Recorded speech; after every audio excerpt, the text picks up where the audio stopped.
जय हिंद साथियों, स्वागत है आप सभी का एक बार फिर से आपके अपने चैनल कॉम्पिटिटिव एग्जाम्स अड्डा में। दोस्तों, हम बात करेंगे यूपीएससी एग्ज़ाम से रिलेटेड आपको करंट अफेयर्स को कैसे अप्रोच करना है उसके बारे में। तो देखिए, वीडियो को शुरू करने से पहले किसी भी चीज़ की रणनीति बहुत ही इंपॉर्टेंट होती है। अगर आपको उस एग्ज़ाम की या किसी भी कार्य की स्ट्रेटजी आपको पता है, एक फॉर्म पता है कि हमें इस कार्य को कैसे करना है, तो वो कार्य काफ़ी आसान हो जाता है। यही चीज़ लागू होती है आपके कॉम्पिटिटिव एग्ज़ाम में।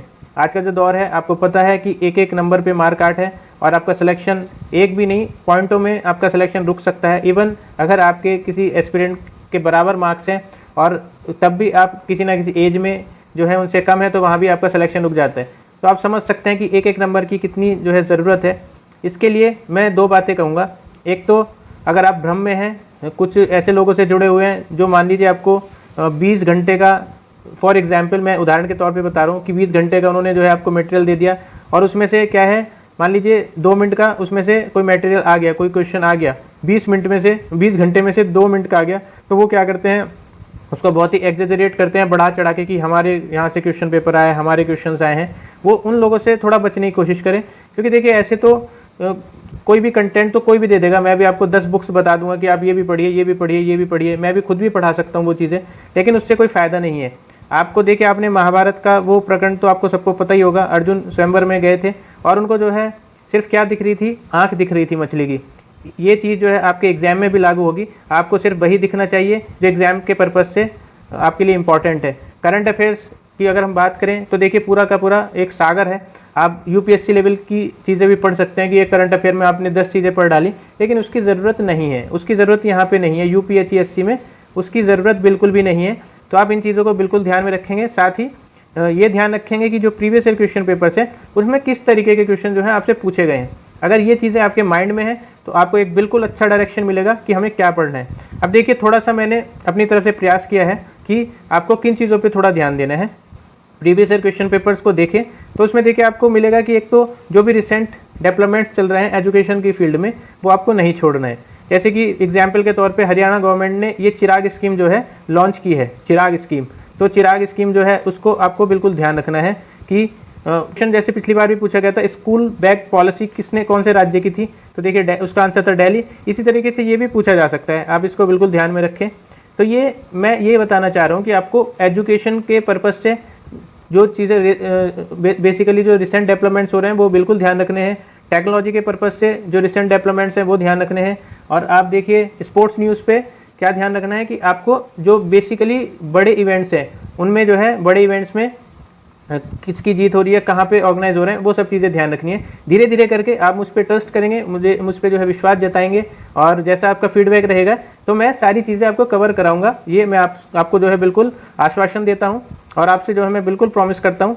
तो देखिए, पहले हम देख लेते हैं कि चिराग स्कीम क्या है, इसमें से कितना पढ़ना है, वो बात मेन चीज़ वो है। तो सबसे पहले तो ध्यान रखो कि हरियाणा गवर्नमेंट ने किया है इसको। तो कौन से स्टेट ने किया है आपको पता होना चाहिए। डायरेक्ट क्वेश्चन बन सकते हैं कौन से स्टेट ने लॉन्च की है, तो ये हरियाणा गवर्नमेंट। और देखिए, ऐसे नहीं कि कोई भी जो स्कीम है उसी को पढ़ लेना है। ये इंपॉर्टेंट स्कीम है। ये क्यों इंपॉर्टेंट है अभी मैं आपको बताऊंगा, क्योंकि इसके अंडर जो है ठीक है, फ्री एजुकेशन टू EWS जो स्टूडेंट्स हैं, जो विद्यार्थी हैं, उनको फ्री एजुकेशन दी जाएगी। तो देखिए, इसमें एक चीज़ और आ सकती है कि इसकी फुल फॉर्म पूछी जा सकती है। फुल फॉर्म वाली जो सारी सीरीज़ है वो भी मैं आपको कराऊंगा। जैसे लास्ट ईयर NAC का क्वेश्चन पूछा गया था, ऐसी IQAC, AICTE, इन सब की फुल फॉर्म आपको पता होनी चाहिए। और UGC के बारे में आपको थोड़ी सी डीप नॉलेज होनी चाहिए कि UGC जो है वो कब बना, या इस तरीके की चीज़ें, कौन से एक्ट से बना, क्या क्या उसके रिसेंट डेवलपमेंट्स हैं, क्या क्या डेवलपमेंट्स हुए, और ये सब चीज़ें जो है मैं कवर कराऊंगा आपको। तो चिराग, देखिए चिराग की बात कर लेते हैं पहले, वीडियो काफ़ी लंबा नहीं करना है। चिराग योजना की फुल फॉर्म है chief minister equal education relief assistant grant. तो देखिए, इक्वल एजुकेशन का क्यों बात आई है, ये फुल फॉर्म भी पूछी जा सकती है कि रिसेंटली हरियाणा गवर्नमेंट ने जो चिराग स्कीम लॉन्च की है उसकी फुल फॉर्म क्या है, ये पूछा जा सकता है। बिल्कुल, ये मजाक की बात नहीं है। तो इसमें देखिए, आप chief minister education, equal education मतलब जो गरीब लोग हैं, जो EWS में आते हैं, इकोनॉमिकल वीकर सेक्शन है, उनको जो है प्राइवेट स्कूल्स में पढ़ने की चाह होती है, लेकिन उनको जो है इतनी अपॉर्चुनिटीज़ नहीं मिल पाती है। उसी की वजह से जो है ये स्कीम चलाई गई। इसके बाद में देखिए, और कुछ याद रखने की इसमें बिल्कुल ज़रूरत नहीं है, बिल्कुल भी ज़रूरत नहीं है इसमें और कुछ याद रखने की। आप बिल्कुल ये सब ना पढ़ें कि दो जो है 2 से 12 तक के प्राइवेट स्कूल्स में दिया जाएगा और इनका नहीं होनी चाहिए, कोई इसका मतलब है नहीं। बस इतना चीज़ याद रखेंगे आप यूपीएससी पर्पस के लिए। बाकी देखिए आप कितना भी पढ़िए, आप किसी और एग्जाम की तैयारी कर रहे हैं, मैं उस चीज़ को नहीं कहूँगा, लेकिन मैं यूपीएससी के एनालिसिस के बाद में ये बात आपको बोल रहा हूँ कि आपको सिर्फ कौन से स्टेट ने की है, क्या इसकी फुल फॉर्म है, ये चीज़ आप बिल्कुल याद रखेंगे। इसके बाद में देखिए दोस्तों, ये इस तरीके का जो मिशन जो आते हैं, जैसे स्कूल ऑफ एक्सीलेंस प्रोजेक्ट, तो देखिए एजुकेशन से रिलेटेड जो प्रोजेक्ट हैं वो आपको बिल्कुल ध्यान रखने हैं। ये वीडियो थोड़ा एजुकेशन से ओरिएंटेड है, मैं ये नहीं कह रहा कि सिर्फ एजुकेशन के लेवल पे ही, एजुकेशन के रिलेटेड आपको चीज़ें पढ़नी है। मैंने आपको बता दिया है कि स्पोर्ट्स से भी किस तरीके की चीज़ें पढ़नी है, उन पर मैं वीडियोज़ भी बनाऊँगा और डेली बेसिस पे मैं जो इंपॉर्टेंट करंट अफेयर्स हो सकते हैं उनको मैं कराने की कोशिश करूँगा, जिस तरीके का आपका फीडबैक रहेगा। करंट देखिए गुजरात जो है, गुजरात ने ये किया है mission school of excellence project. सीधा सीधा पूछ लिया जाएगा कि mission school of excellence project जो है कौन से स्टेट का है, तो यह देखिए गुजरात स्टेट का। और इसने जो ये सब पढ़ने की ज़रूरत बिल्कुल भी नहीं है, इसमें ये बिल्कुल भी पढ़ने की ज़रूरत नहीं है। आप बस इसको याद रख सकते हैं थोड़ा सा अगर रखना चाहें तो, कि AIIB जो एशियन इंफ्रास्ट्रक्चर इन्वेस्टमेंट बैंक है और वर्ल्ड बैंक, उसने जो है प्रोवाइड किया है लोन।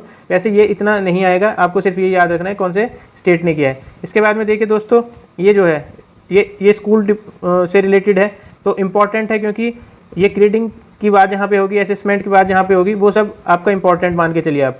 तो परफॉर्मेंस ग्रेडिंग इंडेक्स ये आपको देखिए ऐसे दे दिया जाएगा, PGID जो है किसकी शुरुआत है, किसने किया है शुरुआत, ये किससे रिलेटेड है। तो आप इसको कैसे पढ़ेंगे, सबसे पहले तो आप इसकी फुल फॉर्म याद करेंगे, performance grading index for districts. तो अच्छी चीज़ है ये, याद रखनी है आपको। और ये department of school education and literacy, तो देखिए DOSL, अगर आपको और कोई सा दे दिया जाएगा ना इससे रिलेटेड, और ये जो है डिपार्टमेंट है मिनिस्ट्री ऑफ एजुकेशन के अंडर। तो आपको अगर देखिए कुछ और इस तरीके के, मान लीजिए AICTE इस तरीके की चीज़ें दे दी जाएंगी, तो आप वहाँ भी टिक कर सकते हैं अगर आपको चीज़ें नहीं पता तो आप बिल्कुल इसको ध्यान रखेंगे कि ये जो है कौन से डिपार्टमेंट ने और कौन सी मिनिस्ट्री ने इसको लॉन्च किया है। बिल्कुल पूछा जा सकता है, कोई शक की बात नहीं है, गुंजाइश नहीं है इसमें। इसके बाद देखिए ये इस तरीके के जो थोड़े जर्नल क्वेश्चंस हैं, जो घिसे पिटी सी थोड़ी सी करंट अफेयर्स हो जाती है, लेकिन वो इम्पॉर्टेंट है। घिसी पिटी का मतलब ये नहीं है कि अगर थोड़ा सा वो काफ़ी टाइम तक, इसको देखिए कहीं भी आप सुनेंगे ये क्वेश्चन आपको मिल जाएगा, तो ऐसे क्वेश्चंस भी इजी कैटेगरी में करंट अफेयर्स में डालता है एग्जामिनर। तो बिल्कुल आप इसको देखेंगे कि first state to become digital in public education, तो देखिए बिल्कुल आप ये शब्द जो है इंपॉर्टेंट हो जाता है डिजिटल, और इसी वजह से ये शब्द जो है फर्स्ट और डिजिटल। तो ये क्वेश्चन क्या इंपॉर्टेंट नहीं है, आप खुद अपने जो है अपने आप से पूछिए कि क्या ये क्वेश्चन इंपॉर्टेंट नहीं है। देखिए पहला स्टेट है और डिजिटल वाली बात आ गई है, तो ये टर्मोलॉजीज आपको ध्यान में रख के तब आपको पढ़ना है।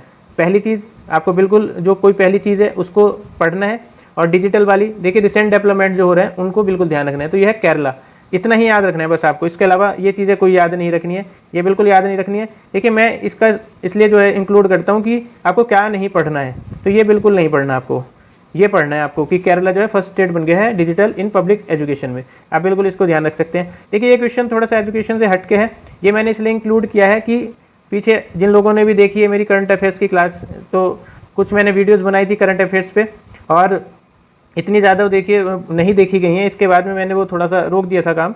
तो उससे रिलेटेड ही है ये कि उसमें मैंने क्या कहा था, जो मुकुल रोहतगी उनको अटॉर्नी जनरल बनाया जाना था, अटॉर्नी जनरल बनाया जाना था। ये देखिए न्यूज़पेपर्स की ही न्यूज़ थी, इसलिए मैंने इंक्लूड किया था, लेकिन ये जो है मुकुल रोहतगी ने इन्होंने मना कर दिया है, इन्होंने डिक्लाइन कर दिया है पोस्ट के लिए, तो इसलिए वहाँ पे आप करेक्शन कर लेंगे, और करेक्शन के साथ साथ में इस चीज़ को अपने माइंड में भी आप बिठा लेंगे कि जो अभी नए अटॉर्नी जनरल अपॉइंट हुए हैं वो हैं आर वेंकटरमणी, आर जो है वेंकटरमणी, तो ठीक है, इसको आप याद रखेंगे। वेंकटरमणी जो है वो न्यू अटॉर्नी जनरल अपॉइंट हुए हैं, और जब पीछे थे वो कौन थे, तो पीछे वाले जो थे मतलब जो हमारे अभी इनको किया है, इन्होंने सक्सीड किया है आर वेंकटरमणी ने, वो कौन है, के वेणुगोपाल। तो ये क्वेश्चन इंपॉर्टेंट नहीं है कि कौन थे, एक तरीके से थोड़ा पता होना चाहिए, क्योंकि क्वेश्चन इस तरीके से पूछा जा सकता है किसको सक्सीड किया है,